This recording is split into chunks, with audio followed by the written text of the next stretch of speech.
Hello everyone, this is Alphmendra Ten Kingdoms, and today we are doing one of the 5 starter deck unboxing videos.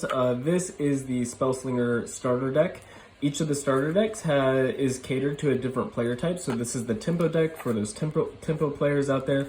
And yeah, let's just open it up. So, with the plastic off here.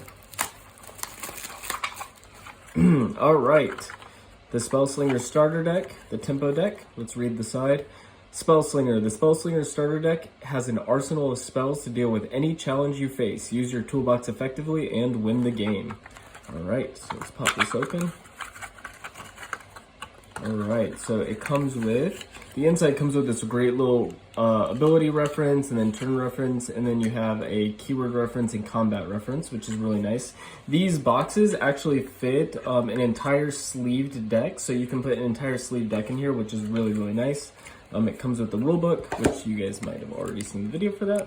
This is nice, has everything you need to know, and then the back has a little turn reference as well.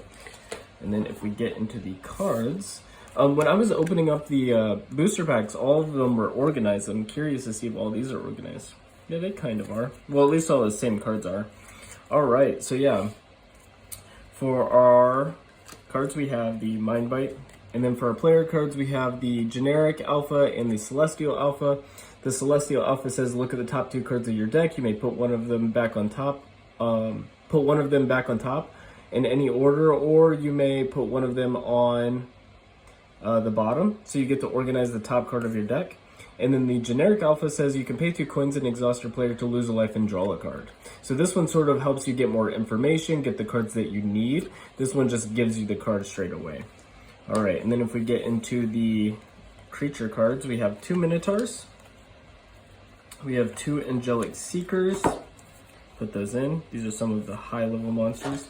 We have a Summon Skeleton Gang, an Arrow Volley, a Summon Lightning, a Broomstick Knight Rider. This is a really great card in this deck because it lets you search your deck for a spell and put it on top, so you can find the right spells that you need. Matter Displacer is a great defense card. It's a 3/2 with flight for 5, and it can return a level 5 or lower creature to its owner's hand. That's really good.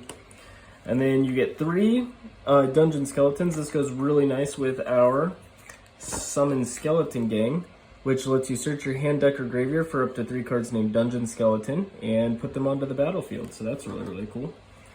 You have 2 copies of Fireball to deal with any problems. These are your early drop monsters, so you have 2 Mind Reekers. These come out early, and then if you pair this with a Peek spell, which we'll get into in a minute, they can be really, really high attack creatures right off the bat with flight, which is really, really awesome. Let me see if I can find Peek real quick. Yeah, so the Peek spell says you can exhaust your player, and you get to, the opponent reveals their entire hand. And then if we look at Mind Reeker, it says it's an X2 with flight, and X is equal to the number of revealed cards in your opponent's hand. So if you play this on turn 1, you play a Peek spell, or play this on turn 2, play a Peek spell. This could be a 5/2 with flight, and then whenever your opponent draws a card and you get them to reveal another card with like Observing Squirrel, this can get even bigger. The Angelic Seekers are the same way. They also care about knowing what's in your opponent's hand. This entire deck is all about collecting information and then playing strategically based on that. And so you use your cards like your flight cards and getting information, and your cards like Observing Squirrel to see what's in your opponent's hand. And then you use your kill spells and your counter spells effectively, like Essence Scatter, which lets you counter an opponent's creature spell. You use these cards effectively in order to out-tempo your opponent. And then we have our I'm going to move all of our property cards out. The property deck that this starter deck has is a modest one. It comes with 6 copies of Merchant Tent, which is enter the battlefield normally. Nothing too special. 2 copies of Endercart, and then of course 2 shops. So just in case you need the extra little mileage, those are in there for that. But you like to play a very consistent game, which is why it has more merchant tents than shops in the deck. Grave Digging, this is a staple card to bring back any creatures that you may need. With your flight creatures, you can really out-tempo your opponents because flight is a keyword ability that says this creature can't be damaged while it's unexhausted, so you can attack their creature, it won't be damaged, and then you'll still have yours. So Grave Digging. Wizard's Tome, really nice player item. This lets you search your deck for any spell and put it into your hand, which is really, really nice. 2 copies of Components. This really helps at playing lots of spells in turn, like Fireball. It lets you cover one of the components cost. So for Fireball, you can sacrifice a component to play it instead of tapping your player. And that pairs really nicely with your Wizard's Tome, because what you can do is you can exhaust your Wizard's Tome and your player and search your deck for a Fireball, and then with the components you can play the Fireball in the same turn. So Components is a really great card to have. You have 2 copies of Bargain. This is one of the standard draw 2 cards. This is the Pot of Greed of this game. Yeah, really great card to have. Summon Flames, I've mentioned this in a previous video. This deck has 3 copies of it because it's really trying to out-tempo your opponent, but deal 2 damage to any target. This is really, really nice at getting that extra 2 damage in there, and if your opponent's at 2 HP, this is a really nice way to sort of get them down. If you pair this with the Fireball, that also can do 2 damage to target creature or 3 damage to target player. This can be really, really nice too to pair with this for lots of damage directly. The difference between the Summon Flames and the Fireball, you might be wondering, is this lets you exhaust a player or a creature. This one just lets you exhaust a player. And I know that doesn't seem super significant, but I promise that it is. Next, we have 2 copies of Minor Healing. This is the opposite of Summon Flames. It heals 2 damage from target creature or player. This is a great little pick-me-up for your creatures if they get damaged. And then 2 copies of Arcane Scientist. This one lets you discard your useless spells in the late game in order to deal damage to any target.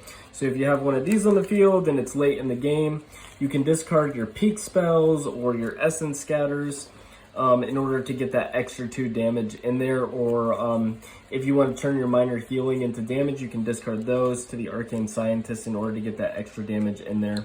Or something like Summoning Lightning or Arrow Volley that just don't have a place. So yeah, let's organize this real quick. This is the Spell Slinger starter deck. Let's see all the spells. I'll be right back.